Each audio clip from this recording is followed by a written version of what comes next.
pour en finir avec le diabète grâce aux cacahuètes. Je sais très bien que vous adorez les cacahuètes et que vous mourrez d'envie d'en grignoter quelques-unes avant les repas entre amis. Eh bien, j'ai une bonne nouvelle pour vous, les cacahuètes sont bonnes pour les personnes atteintes de diabète. Elles vous aident à contrôler votre taux de sucre dans le sang et elles réduisent les risques de problèmes cardiaques. C'est très important pour les personnes diabétiques car les maladies cardiaques sont une des conséquences les plus graves et malheureusement les plus courantes du diabète. Mais heureusement, les cacahuètes sont là. Elles sont riches en fibres, en protéines et en bonne graisse. Et en plus, elles ont un indice glycémique très bas. Donc elles ne font pas de pic de taux de sucre dans le sang après la consommation. Bon, faites attention quand même, elles sont très caloriques. Donc à consommer avec modération.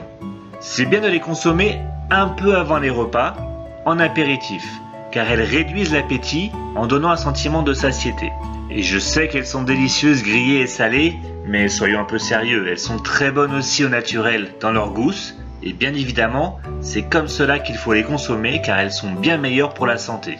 Et en plus, les cacahuètes en gousse se conservent facilement pendant 3 mois dans un récipient bien fermé au réfrigérateur. Maintenant, revenons un peu sur les avantages des cacahuètes contre le diabète. Premièrement, elles sont riches en fibres, donc elles favorisent la digestion des sucres par l'intestin et cela aide à contrôler le taux de sucre dans le sang. D'ailleurs, vous ne le savez peut-être pas, mais les cacahuètes ne sont pas de la même famille que les noix et les noisettes. En effet, les noix poussent à l'air libre et ont la coque dure pour protéger leurs graines, alors que les cacahuètes poussent sous terre et ont une coque assez molle.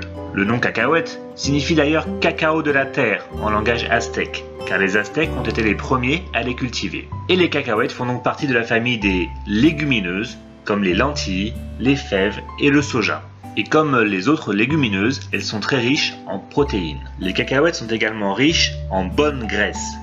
Les matières grasses, ou les lipides, sont une partie importante de notre alimentation, puisqu'elles contribuent à de nombreux aspects essentiels à notre survie. Elles participent à la synthèse des hormones, à la fertilité, à la régulation de la température du corps, elles permettent l'absorption des vitamines et elles procurent un sentiment de satiété. Mais attention, il y a de mauvaises graisses, comme les graisses des viandes et des produits industriels, encore pire, qui font monter le cholestérol, alors que les bonnes graisses, comme celles des cacahuètes, ne font pas monter le cholestérol, ce qui est très important car les maladies cardiaques sont souvent un risque majeur quand on souffre de diabète. Les cacahuètes contiennent également des vitamines B, C, E et elles sont riches en potassium. Et les cacahuètes possèdent des propriétés anti-inflammatoires, donc elles réduisent la douleur en cas de neuropathie diabétique au niveau des mains ou des pieds. Et certaines études montrent que les cacahuètes consommées en quantité modérée peuvent réduire le risque de développer le diabète. Donc en résumé, n'hésitez pas à consommer des cacahuètes en apéritif pour lutter contre le diabète, mais attention aux calories. Pour vous en convaincre, voici une image de 100 calories de cacahuètes comparée à 100 calories de concombre et 100 calories de raisin. Impressionnant, non? Je vous conseille donc de vous limiter à une dizaine de cacahuètes par jour. Voilà, j'espère que vous avez aimé cette vidéo et si c'est le cas, n'hésitez pas à mettre un petit like sous la vidéo et n'oubliez pas de vous abonner à la chaîne pour plus de vidéos sur le diabète. À bientôt!